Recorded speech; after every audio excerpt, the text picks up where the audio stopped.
أعوذ بالله من الشيطان الرجيم.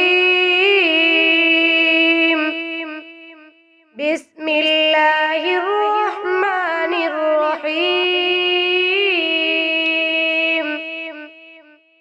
القارعة ما القارعة وما أدراك ما القارعة يوم يكون الناس كالفراش المبثوث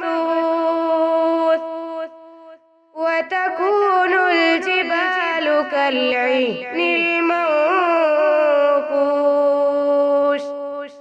فأما من ثقلت موازينه فهو في عيشة راضية